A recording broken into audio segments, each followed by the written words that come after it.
At some point in your physics class, you're going to come across scale factor problems. There'll be questions like, if you double this quantity and then half this quantity and then triple this other quantity, what happens to this quantity? Things of that sort. So I'm going to go through a few examples, and this is a super simple technique that you can apply to any topic, alright? So, let's say we have a particle that's in uniform circular motion. And it's important to know your formulas for this and how they relate to each other. So, what if we have a question that says, if our radius is halved and the period is tripled, what happens to the velocity? Okay, so we know that our velocity formula for uniform circular motion is distance around the circle divided by the time it takes to go around the circle, or 2 pi r over t. 2 pi r is the circumference of a circle, right? And then period is the time it takes to go around the circle. So all we have to do is plug in our scale factors. So if we rewrite this, we say that v, now we're not changing 2 pi, we can't change it, there's no variables there, so the scale factor for 2 pi is just going to be 1. Our scale factor for r, I put a lowercase r over here for some reason. Our scale factor for r is 1/2, because we're halving the radius of our circle, right? And then the time it takes, the period, is tripled. So that's all we have to do. Now we solve for that, and we end up with 1/2 divided by 3, which is going to end up being 1/6. So the velocity of our particle going around in uniform circular motion is going to be 1/6 of the speed. Now I mentioned before that it's important to relate different quantities to each other. So what happens to the acceleration in this case?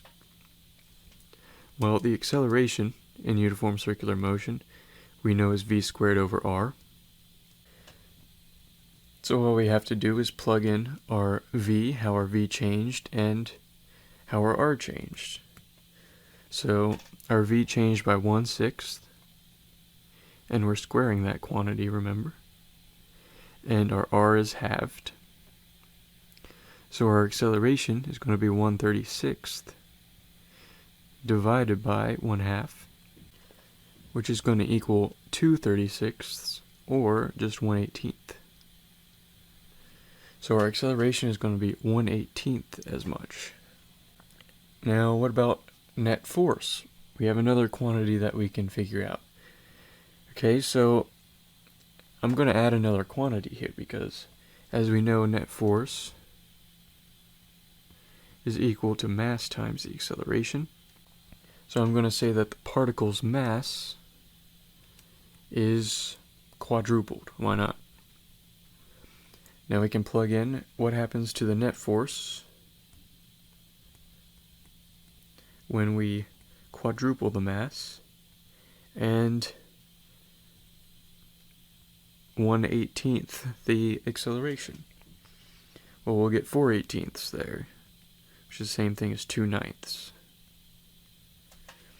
Okay, if you want to verify this, we can actually just expand this equation out and skip all of these other steps that we went through. So force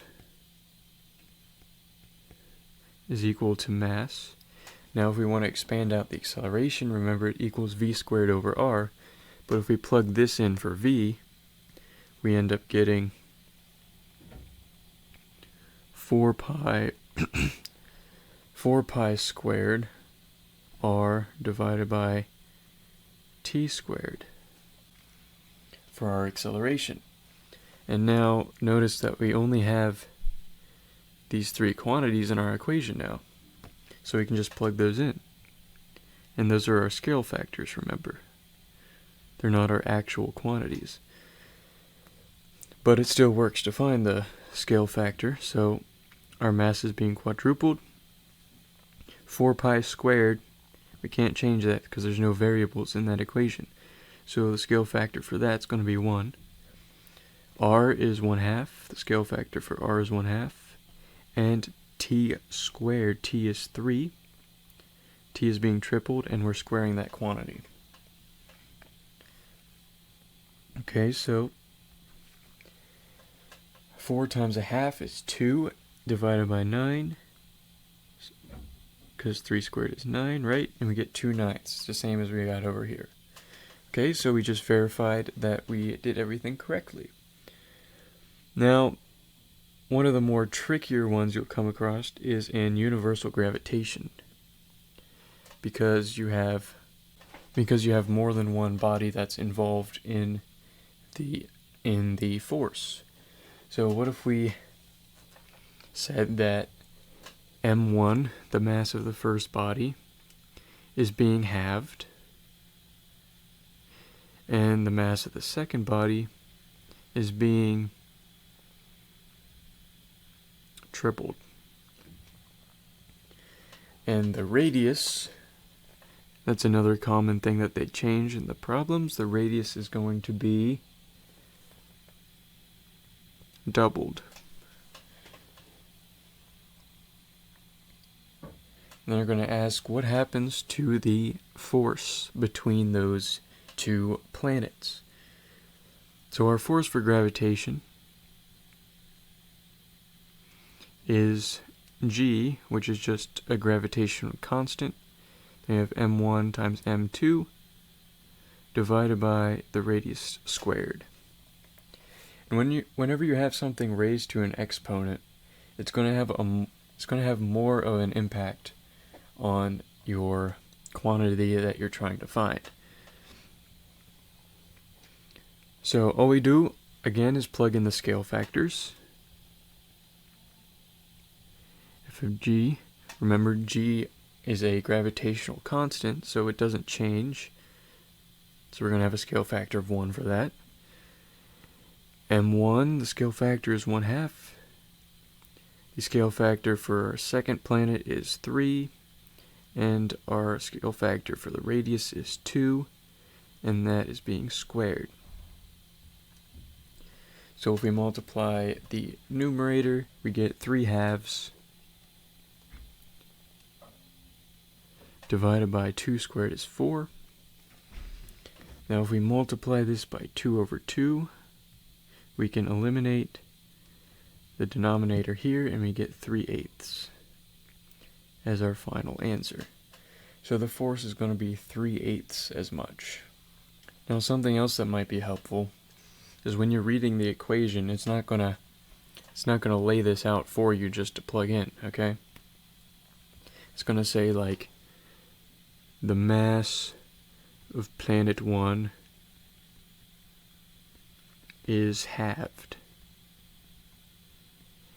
and the mass of planet 2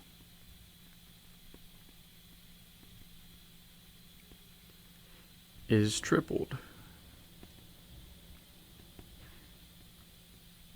Something like that. So you have to read it and recognize, okay, the mass of planet 1 is halved, so it has a scale factor of 1/2. The mass of planet 2 is tripled, so it has a scale factor of 3, right? And it'll say the radius is doubled, right? And it'll have it written out, so you have to recognize that that's a scale factor of 2. And then it helps to write that down so you don't have to read back through the equation, and then maybe you misread the word problem and you accidentally read that planet 2 is halved or something, and then you plug in 1/2 for mass 2 as well, and then you end up getting it wrong. So it's always good in physics to just organize your information that you're given before you solve the problem, and it makes it easier, especially since lots of problems have multiple parts. So you don't want to be on part 3 of a problem, then have to go back to part 1 to read through what information is given there. So it's always best to organize the information you're given and write it down. That way your problem solving is more streamlined and it makes it much easier. So I hope this helped. Good luck on your test tomorrow. I know you're watching this the day before. You can't fool me, alright? See ya.